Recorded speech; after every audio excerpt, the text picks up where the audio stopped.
یہ ہے ان کے گھر میں بے اجازت جبرائیل آتے ہیں. قدر والے جانتے ہیں قدر و شان ہے. جس کی عصمت کا عالم یہ ہے کہ جناب جسے بطول کا لقب ملا ہے، حضور نے فرمایا یہ انسانی شکل میں جنت کی حور ہے، اسے کوئی چھوٹا مت سمجھنا، اتنی بلند پایا ذات ہے. مگر کبھی انس بن مالک جیسا 10 سال حضور کی خدمت کرنے والا شہزادہ بھی اگر کوئی بچہ لینے کے لیے یا کوئی سامان لینے کے لیے سیدہ کے گھر جاتا ہے تو سیدہ پردے کے پیچھے سے سامان پکڑا. یار جن کو رضی اللہ عنہم کا تاج دیا گیا ہے ان لوگوں نے اس طرح حیا کی ہے. آج ہم اور آپ اس پرآشوب دور میں رہ کر یہ سوچیں کہ صاحب ہم تو بس اپنے آپ پر کنٹرول کر لیں گے، معاف کیجیے بات دیگر دوسری طرف نکل جائے.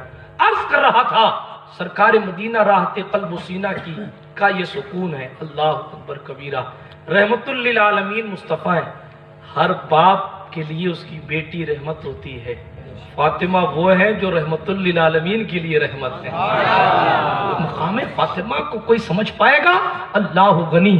سرکار زہرا پاک کی جب شادی ہوئی نا، شادی ہونے کے بعد مولا کائنات علی کرم اللہ تعالی وجہہ الکریم، سرکار علی پاک، کون علی؟ بس یہ دوسرا چیپٹر ہے. بے مثل و بے مثال سرکار علی حیدر کرار، حضور جسے کندھے پر چڑھا کر حضور جو ہے وہ خانہ کعبہ میں بڑے بڑے مہامہم کو نیچے اترواتے ہیں، بڑے بڑے مہامہم کو نیچے اترواتے ہیں سرکار مولا کائنات کے ذریعے. اور حضور پوچھتے ہیں، حضور نے کندھے پہ چڑھایا مولا علی. میری آواز دھیرے تو نہیں آ رہی نا؟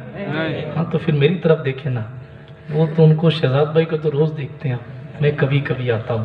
درود شریف پڑھیں. اللہم صلی علی سیدنا جد الحسن والحسین وعلی آل سیدنا جد الحسن والحسین وانزلہ المقعد المقرب عندک یوم القیامہ. کیا عرض کر رہا تھا؟ بات مولا علی کی آگے. سرکار فاطمہ پاک سلام اللہ علیہ کی شوہر نامدار. فاطمہ کون؟ اللہ اکبر کبیرہ. سرکار مدینہ علیہ الصلوۃ والتسلیم جس کے لیے کھڑے ہو جاتے ہیں، حضور جس کا ہاتھ چومتے ہیں، حضور جس کو اپنی مسند پر بٹھاتے ہیں، جس کے گھر میں جو اتنی وی آئی پی ہے کہ اس کے گھر میں فرشتے بھی بغیر اجازت کے نہیں آتے. میں نے شب عاشوراء میں گفتگو کرتے کرتے یہ نقطہ آ گیا تھا کہ کوئی کتنا بھی بڑا وی آئی پی ہو، کتنے بھی واچ مین یا ڈاگ مین رکھے ہوں اس نے، لیکن آخرکار فرشتہ اس تک پہنچ ہی جاتا ہے. سیدہ اس وی آئی پی ذات کا نام ہے کہ جناب تم کتے پال کے بھی فرشتوں سے روک نہیں پاتے، اور فرشتہ آتا ہے روح نکال کے لے کے چلا جاتا ہے. بڑے بڑے گنر کھڑے رہتے ہیں اور اندر صاحب سینا کے ادھیکش کی روح پرواز کر جاتی ہے، مگر یہ سیدہ ہیں اتنی وی آئی پی کہ ملک الموت دستک دیتا. اندر آ جاؤ؟ نہیں. جاؤ چلے گئے.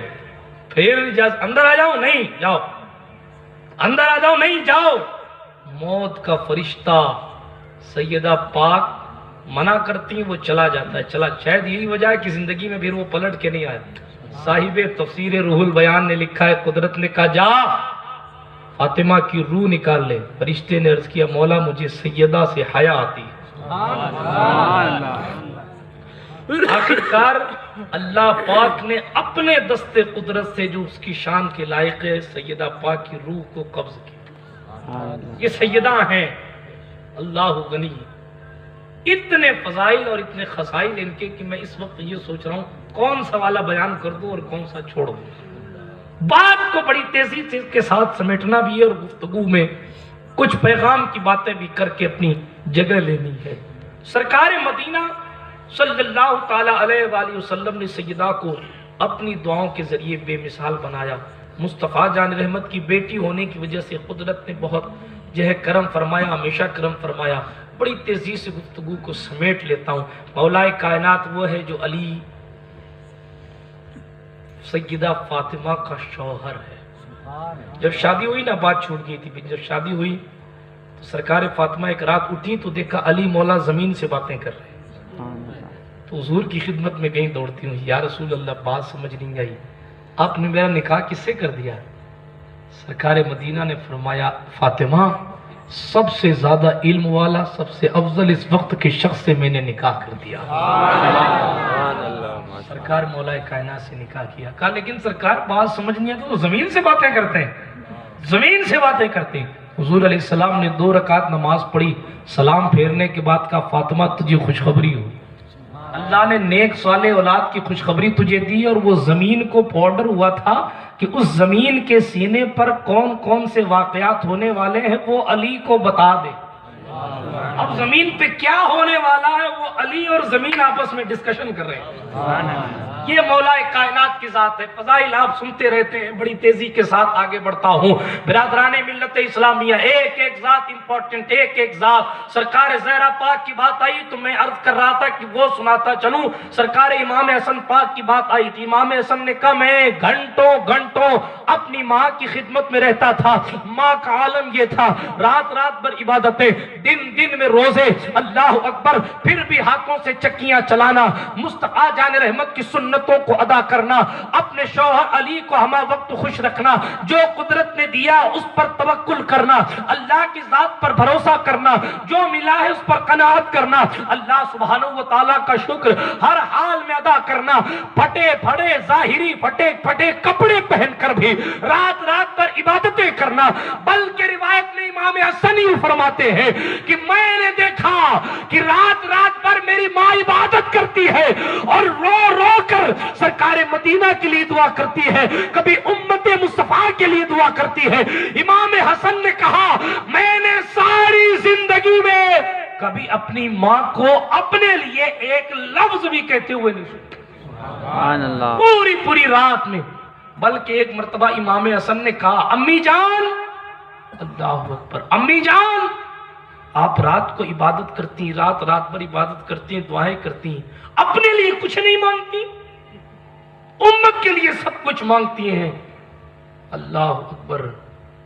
سرکار فاطمہ پاک نے جواب میں فرمایا بیٹا حسن پہلے امت کا حق ہے، بعد میں میرا حق ہے، اس لیے میں مصطفیٰ جان رحمت کی امت کے لیے دعائیں کیا کرتی ہوں کہ امت کی فکر حضور کو ہے، اسی لیے جو حضور علیہ السلام سے محبت کرے گا لا محالہ اسے امت کی فکر ہوگی۔ اب تو یہ ہے کہ سدرہ کی طائر کو بھی فکر ہے تو حضور کی امت کی ہے۔ مثال کے طور پر میں نے پیش کر دی یہ بات، جیسے کہ آپ سنتے ہیں حضور جب معراج میں جانے لگے تو سدرہ پر حضرت رسول پاک نے پوچھا تھا جبریل کچھ اور چاہیے، کیا چاہتے ہو؟ کیا چاہتے ہو؟ کچھ نہیں چاہتا ہوں، بس اتنا چاہتا ہوں کہ جب پرصراط سے آپ کی امت گزرے تو مجھے پر بچھانے کا موقع مل جائے۔ روایت ہے نا بھائی، پر بچھانے، اور کچھ کیوں نہیں کہا؟ مختار کائنات میں کچھ بھی مانگ لیتے، اور کچھ کیوں نہیں کہا؟ کیونکہ جبریل بھی جانتے ہیں جتنا امت سے پیار ہے اتنا کسی سے نہیں ہے، اسی لیے جب یہ میں کہوں گا تو خوش ہو جائیں گے اور مجھے تو یہ موقع مل ہی جائے گا، اور ساتھ ہی ساتھ امت کی خبرگیری کے لیے مجھے دعائیں بھی مصطفیٰ کی مل جائیں گی۔ برادران ملت اسلامیہ، اسی لیے کہا گیا امت کا خیال رکھا کریں، اور آج تو حال کیا اللہ خیر فرمائے، امت کا کیا خیال، بھائی بھائی کا خیال نہیں رکھ رہا، اور جناب والا امت کا کیا خیال رکھا جائے۔ حضرت موسیٰ کلیم سے قدرت نے کہا تھا موسیٰ کچھ میرے لیے بھی کر لیا کرو، موسیٰ نے کہا مولا عبادتیں کرتا ہوں، ریاضتیں کرتا ہوں، تیرے لیے کیا کروں؟ قدرت نے جواب دیا میرے لیے میرے بندوں کی خدمت کیا کر۔ اسی کو خدمت خلق کہتے ہیں۔ بات لمبی نہ چلی جائے، موضوع بدل نہ جائے، گاڑی ٹریک سے اتر نہ جائے، اس لیے بڑی تیزی کے ساتھ اپنی پتنگ کی ڈور کو واپس کھینچتے ہوئے گفتگو کو آگے بڑھاتا ہوں۔ کسی شاعر نے کہا کٹی پتنگ کا رخ میرے گھر کی جانب تھا، اسے بھی لوٹ لیا لمبے ہاتھ والوں نے۔ مصطفیٰ جان رحمت صلی اللہ تعالی علیہ وآلہ وسلم کی شہزادی کی بات چل رہی تھی، اللہ اکبر، جس کا نکاح قدرت سیٹ کرتی ہے، قدرت طے کرتی ہے، بلکہ حضور کو آرڈر ہوتا ہم نے علی سے نکاح کر دیا ہے تم زمین پہ کر دو۔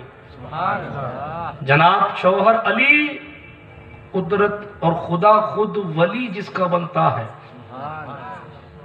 وہ عرش والے نکاح میں درخت طوبہ سے وہ جھاڑ جھاڑ کے میوے دیے جاتے ہیں، فرشتے جس کو لوٹ لوٹ کر اپنے مقدر کو اوج سریا تک، بلکہ اوج سریا ان کے لیے کیا ہے، سرکار مدینہ صلی اللہ علیہ وسلم کی شہزادی کا نکاح شایع نشان ہوتا ہے۔ بہرحال یہ روایات فضائل میں معتبر ہے۔ عرض یہ کر رہا تھا، تفصیل میں جانے کا وقت نہیں ہے، عرض یہ کر رہا تھا سرکار سیدہ فاطمہ پاک سلام اللہ علیہا کثیرن کثیرہ کی ذات بے مثل و بے مثال ہے۔ کسی یہودی نے کہا علی اتنا بہادر ہے، میری بیٹی سے نکاح کرتا تو بہت سارا جہیز دیتا، اتنے اونٹ لاد دیتا، اتنے اونٹ لاد دیتا۔ حضرت علی نے فرمایا جانے دے، مصطفیٰ نے نکاح کر دیا، میرا مولا اسی میں خوش ہے، مجھے جہیز نہیں چاہیے۔ اتنے میں جواب تو دے دیا، قدرت نے پہلے کچھ نہیں کہا، جواب پہلے علی کا مل گیا۔ پھر آواز آئی علی اوپر دیکھ۔ جب حضرت علی نے اوپر دیکھا تو دیکھا سینکڑوں اونٹ قطار سے لگے ہوئے اور سینکڑوں اونٹوں کو سامان سے بھرا ہوا ہے، اور آواز آتی علی، یہ کہتا میں جہیز دیتا اپنی بیٹی کی شادی تجھ سے کرتا، تیرے لیے اللہ نے اتنے سامان رکھے فاطمہ سے شادی کرنے کی وجہ سے کہ جس کی کوئی انتہا ہی نہیں ہے۔